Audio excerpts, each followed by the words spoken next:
बिस्मिल्लाहिर्रहमानिर्रहीम अस्सलाम वालेकुम hello everyone I hope you all are doing well. आज जो शॉर्ट स्टोरी हम डिस्कस करने जा रहे हैं that's from American literature Bartleby the scrivener by Herman Melville. बहुत ही इंटरेस्टिंग शॉर्ट स्टोरी है।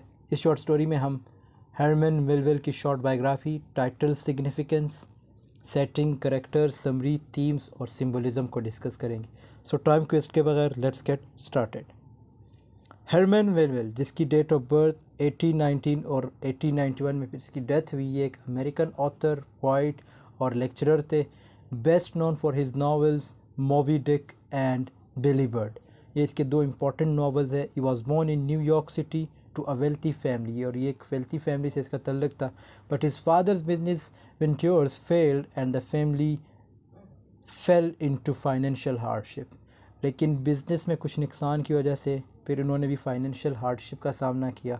Melville had a brief formal education and worked in various jobs. तो इसने फिर मुख्तलिफ जॉब्स की, इंक्लूडिंग एज अ टीचर, जिसमें टीचर थे, सेलर थे, क्लर्क थे, before beginning his writing career.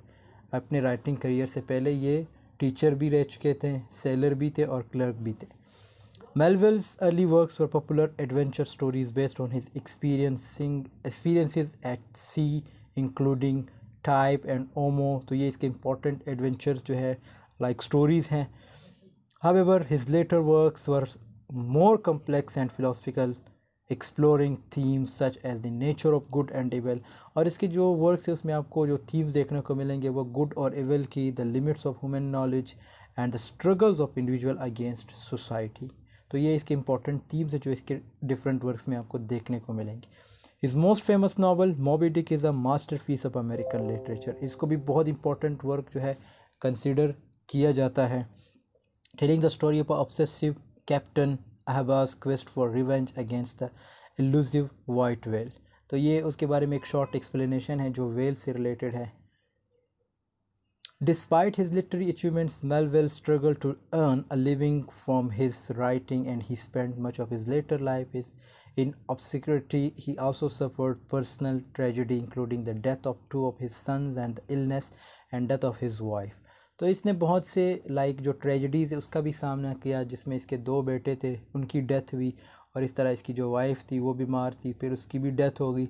और इसने जो है अपनी करियर को बनाने के लिए एज आई सेड के बहुत से जॉब्स भी किए थे अपनी राइटिंग करियर से पहले। Melville works was discovered and celebrated by later generations of writers and scholars. तो जिसमें ये जो इम्पोर्टेंट राइटर्स है जिन्होंने इसके वर्क्स को देख के इसे जो है इंस्पिरेशन हासिल की, जिसमें D.H. लॉरेंस है, विलियम फंकनर है and the F.O. मैथेसन। Today, he is widely regarded as one of America's greatest authors and a master of the literary form। और इसको बहुत ही इंपॉर्टेंट राइटर कंसिडर किया जाता है अमेरिकन लिटरेचर में, और ये इसका बहुत ही इंपॉर्टेंट शॉर्ट स्टोरी है। His works continue to be studied and admired for their deep insights into the human condition and their exploration of the complexities of the world around us। और इस short story के अगर title significance की बात करें, so it establishes the main character's name and profession. Bartleby ये character है, ठीक है।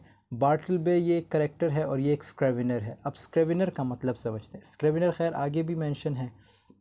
स्क्रेविनर वैसे एक ऐसा शख्स जो लॉयर के अंडर काम करता हो और वो उन डॉक्यूमेंट्स को कॉपी करता है जो उसको दिया जाता है। तो स्क्रेविनर किसे कहते हैं? एक ऐसा शख्स जो लॉयर के अंडर काम करता हो और वो उन डॉक्यूमेंट्स को कॉपी करता है जो उसको दिया जाता हो। और अ प्रोफेशनल, ये यहाँ पे देखो इन्होंने मेंशन भी की है कि इसकी जो स्क्रेविनर की डेफिनेशन क्या हो सकती है। एक प्रोफेशनल कॉपीस्ट या लीगल जो डॉक्यूमेंट्स होते हैं उसको कॉपी करना, उसमें को प्रूफ रीड करना, ये सब जो है स्क्रेविनर का काम होता है। और ये जो है लॉयर के अंडर काम करता है। आप कह सकते हैं कि एक क्लर्क टाइप होता है जो लॉयर की हेल्प करता है हर चीज़ में। The title suggest that the story will revolve around Bartleby's role as a scrivener. तो ये स्टोरी भी इस करेक्टर के इर्द गिर्द घूमती है, बार्टलबे के इर्द गिर्द, क्योंकि ये एक स्क्रेविनर है, ठीक है। The use of the article the, अब द किस चीज़ को रेफ़र कर रहा है? Before scrivener emphasise that Bartleby is not just any scrivener but the specific scrivener. ये अब द हमेशा हम स्पेसिफिक चीज़ों के साथ इस्तेमाल करते हैं। तो ये जो करेक्टर है स्क्रेविनर बार्टलबे, ये एक्चुअल में एक स्पेसिफिक करेक्टर है, इसके साथ और भी स्क्रेविनर्स काम करते हैं, इस एक लॉयर है तो उसके साथ और भी स्क्रेविनर्स काम करते हैं, लेकिन ये जो है एक इम्पॉर्टेंट स्क्रेविनर है। कौन? बार्टलबे। But the specific scrivener whose story will focus on this highlights his importance to the narrative. The title also suggests that the story will explore Bartlesby's identity and personality beyond just his profession by naming the story after him. तो ये अपनी identity, इसकी identity को भी तलाश किया जाता है, जो बार्टल्सबे की आइडेंटिटी है और इसकी जो पर्सनैलिटी है उसको जो है जज किया जाता है, क्योंकि ये बड़ी अजीब अजीब हरकतें करता है। जब ये ऑफिस ज्वाइन करता है और लॉयर के साथ काम करना स्टार्ट करता है तो ये बिल्कुल जो है लाइक चेंज हो जाता है। स्टार्ट में कुछ और था, फिर बाद में इसकी जो पर्सनैलिटी है वो चेंज हो जाती है। By naming the story after him, Melville includes that Bartleby is a central focus of the story and his character will be closely examined. तो ये जो राइटर है हरमन मेलविल, उसका भी यही मानना है कि यही जो है लाइक बार्टलबे ये मेन फोकस होगा स्टोरी में और इसी को जो है सबसे ज़्यादा एग्जामिन किया जाएगा। The title's location Wall Street implies a setting which is the financial center of New York City, known for its bustling business activity. अब यहाँ पे जो इसकी सेटिंग रखी गई है, सेटिंग हम आगे इसकी डिटेल डिस्क्रिप्शन देखेंगे। वॉल स्ट्रीट रखी गई है। वॉल स्ट्रीट एक ऐसी जगह है, ये एक फाइनेंशियल सेंटर है न्यूयॉर्क में बिजनेस से related. This highlights the contrast between Bartleby's passive and unresponsive nature and the fast paced. अच्छा, ये बहुत ही इंपॉर्टेंट पॉइंट मेंशन किया है। एज आई सेड कि जो बार्टल्सबे है वो स्टार्ट में बड़ा एक्टिव होता है, लेकिन जैसे ही वो ऑफिस ज्वाइन करता है कुछ महीनों के लिए तो एक्टिव रहता है, लेकिन उसके बाद जो है ये मुकम्मल चेंज हो जाते हैं। मतलब एक जो है पैसिव इंसान बन जाते हैं, एक्टिव से पैसिव इंसान, सुस्त काहिल इंसान बन जाते हैं। तो एक जगह पे जिधर ये काम करता है वॉल स्ट्रीट में, वॉल स्ट्रीट फाइनेंशियल जो सेंटर है न्यूयॉर्क में उसको कहा जाता है। अब वो उसकी ग्रोथ हो रही है और इधर ये बंदा जो है ये पैसिव होता जा रहा है, मतलब सुस्त होता जा रहा है। तो ये एक किस्म का कंट्रास्ट भी शो किया गया है कि एक जगह पे जो है तंजीली आ रही है और दूसरी जगह पे जो है जवाल आ रहा है। जवाल किसका आ रहा है? करेक्टर का, और जो इकोनॉमी है अमेरिकन इकोनॉमी वो जो है बिल्ट होती जा रही है, उसकी जो है ग्रोथ होती जा रही है। Overall, the title Bartlesby the Scrivener serves as a succinct and effective introduction to the story's protagonist, and protagonist obviously हमारे पास जो है वो Bartlesby है, while also hitting at the broader themes that the story explores. Key points. Bartlesby the Scrivener is a short story by Herman Melville. ये जो है 1853 में publish हुई और इसमें जो इम्पोर्टेंट करेक्टर है वो बार्टलबे है, जो एक लॉ ऑफिस में काम करते हैं और वो लॉ ऑफिस कहाँ है? वॉल स्ट्रीट न्यूयॉर्क में है। और ये एक लॉयर के अंडर काम करते हैं। लॉयर जो है एक अननेम्ड नरेटर है, ठीक है, लॉयर का नाम मेंशन नहीं किया गया, सिर्फ लॉयर वर्ड यूज़ किया गया है और ये एक अननेम्ड नरेटर है। Bartleby is a scrivener to copy legal documents, और ये जो बार्टलबे है ये एक स्क्रिवेनर है और लीगल जो कॉपीज़ है या डॉक्यूमेंट्स है उनको जो है कॉपी करता है। Bartleby initially works diligently but later begins to refuse to do any work. देखो, मैंने बताया था कि जब ये स्टार्ट में आता है तो बहुत अच्छे से काम करता है, फिर इसको जो वकील होता है, इसका जो यानी जो बॉस होता है, वो भी जब इसको कोई काम करने का कहता है तो ये इनकार करता है। When the narrator asks Bartleby to do something, he responds, जब भी वो जो लॉयर है जब इसे कुछ काम करने का कहता है तो ये आगे से क्या कहता है? I would prefer not to, यानी मैं नहीं करूँगा। This becomes Bartleby's catch phrase, तो ये कैच फ्रेज या कैची फ्रेज बन जाता है, ठीक है, थ्रू आउट द स्टोरी। पूरे स्टोरी में ये फ्रेज जो है बार बार रिपीट होगा। The narrator tries to reason with Bartleby, but his efforts are unsuccessful. The other employee in the office also try to get Bartleby to work, but he refuses. बहुत से ऐसे लोग हैं जो बार्टलबे को कहते हैं कि भाई आपने काम करना है, लेकिन बार्टलबे क्या कहता है कि भाई हमने तो काम नहीं करना। उसके आगे से क्या फ्रेज होता है कि I would prefer not to. The narrator eventually moves his office to a new location. अब जो नरेटर होता है, मीन्स जो नरेटर, हमेशा जब भी मैं नरेटर वर्ड यूज़ करूँगा so I am talking about lawyer, क्योंकि ये स्टोरी जो एक लॉयर जो है नरेट कर रहा है। तो नरेटर क्या करता है, वो इवन अपने ऑफिस को जो है चेंज करता है, न्यू लोकेशन पे ले जाता है, और जो बार्टलबे है उसको वही छोड़ देता है, किसके पास? एक लैंड लॉर्ड के पास छोड़ देता है। Bartleby's mental state deteriorates and eventually dies in prison after being arrested for refusing to leave a building. तो इसकी फिर एक जेल में ही डेथ हो जाती है। किसकी? ये जो मेन कैरेक्टर है बार्टलबे, इसको जेल में रखा जाता है और इस लोगों का ये मानना है कि इसका जो है लाइक मेंटल स्टेटस जो है ठीक नहीं है, मतलब मेंटल सिक है। The story is a commentary on the dehumanising effects of modern industrial society and the struggles for individual autonomy. तो इसमें जो है लाइक ये जो डिह्यूमनाइज, इसकी भी एक थीम देखने को मिलती है। इसी तरह जो इंडस्ट्रियल या जो इंडस्ट्री है उसकी ग्रोथ होती जा रही थी 1800 में या 1900 में। तो मॉडर्न मींस दुनिया मॉडर्निटी की तरफ आ रही थी और इंसान की जो वैल्यू है वो ख़त्म होती जा रही थी। इसी तरह इसकी फिर डेथ हो जाती है एक जेल में। The story was first published in 2 parts in Putnam's magazine in 1853 under the title Bartleby the Scrivener, A Story of Wall Center। तो ये मैगज़ीन में भी पब्लिश हुई थी 1853 में, ठीक है। Melville was inspired to write the story after a visit to the Wall Street area in New York City where he observed the daily routines of office workers। तो ये स्टोरी तब लिखी गई जब ये जो मेन जो हमारे राइटर है हरमन मेलविल, ये जब New York city wall street visit करते हैं, वहाँ पे जब ये जो वर्कर्स होते हैं वो कितने बिज़ी थे, तो ये जब उसको ऑब्ज़र्व करता है, उस चीज़ को ऑब्ज़र्वेशन के बाद उस चीज़ के ऑब्ज़र्वेशन के बाद ये स्टोरी जो है लिख लेते हैं। जिस तरह आपने वो नावल पढ़ा होगा द हैरी पॉटर का, उसकी जो बाय जेके रोलिंग, वो भी यही करती है। एक मतलब किसी जगह जा रही होती है तो रास्ते में एक ट्रेन का वेट कर रही होती है, तो वहाँ वो वेट करते करते उसे एक स्टोरी याद आ जाती है और इस तरह फिर वो अपने फ्लैट आके उस स्टोरी को लिखना स्टार्ट करती है। सेम टू सेम ये राइटर ने भी यही किया है।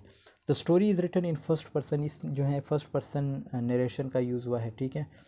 और ये स्टोरी कौन नरेट कर रहा है, एक लॉयर है, ठीक है।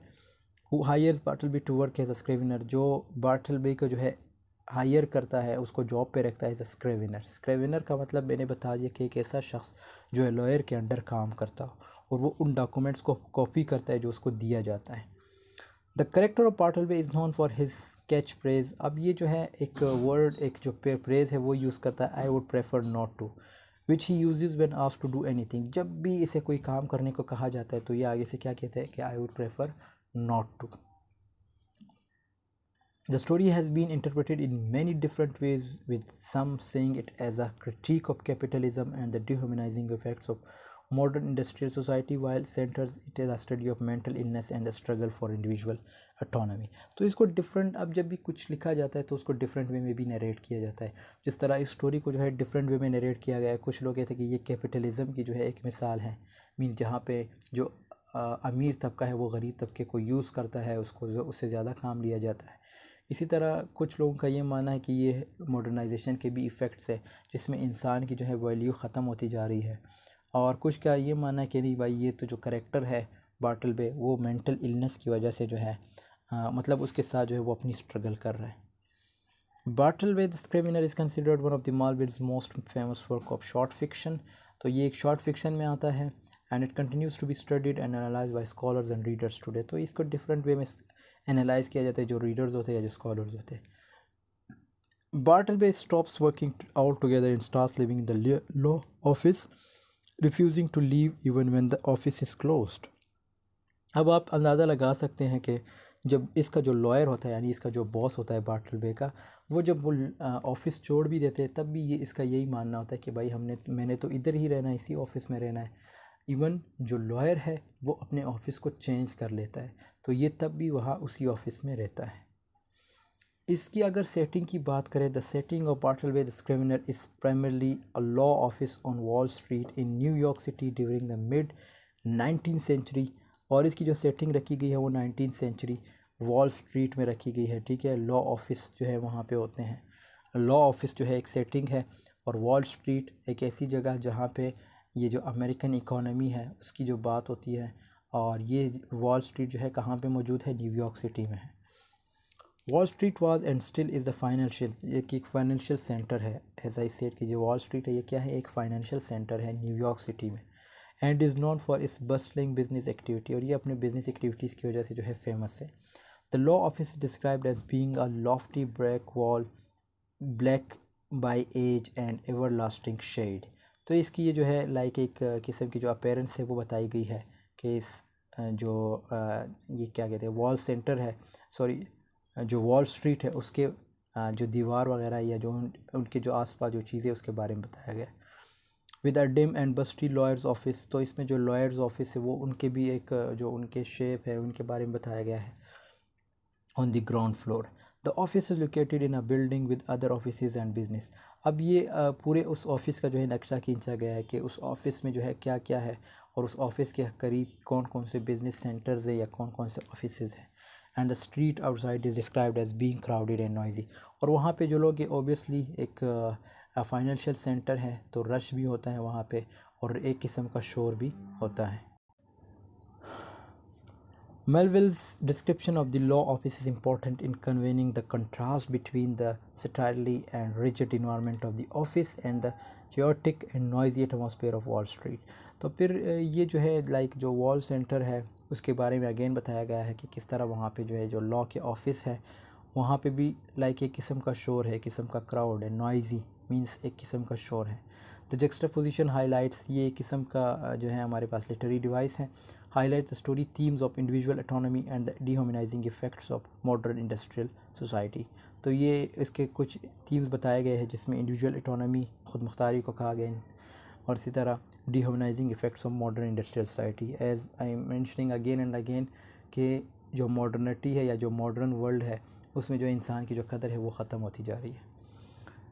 Additionally, there are a few scenes that take place outside of the law office, including a visit by the narrator to Bartle's Bay previous employer at the dead later office and a scene of prison where Bartleby is eventually confined.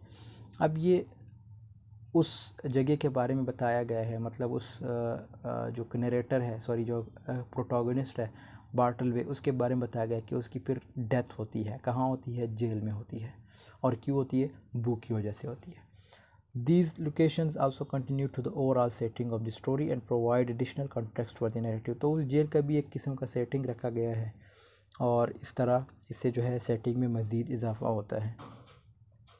तो दोस्तों यहाँ पे जो है मैं एक समझता हूँ कि अपनी वीडियो को एंड कर लेते हैं। इसके बाद जो इसी स्टोरी पे जो वीडियो बनेगी वो इसके जो करैक्टर्स, समरी, थीम्स और सिंबलिज़म को हम डिस्कस करेंगे। क्योंकि अगर मैं अभी इसके जो समरी है, थीम्स है, सिंबलिज़म है डिस्कस करूँ तो वीडियो बहुत ज़्यादा लंबी हो जाएगी, शायद 1 घंटे तक पहुँच जाए।